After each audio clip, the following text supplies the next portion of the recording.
jedna zemlja u srcu Balkana, to je zemlja kralja Tvrtka, Uzejn Apetana.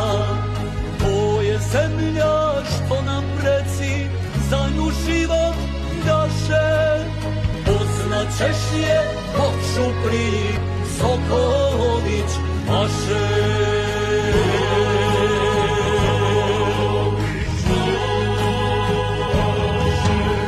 Posadio Kotromanić širom Bosne Ljiljak zlatni kao posada ga da nosi na glavi i poruku ostavio bosanskome časnom rodu: čuvaj Bosnu od dušmana, čuvaj narod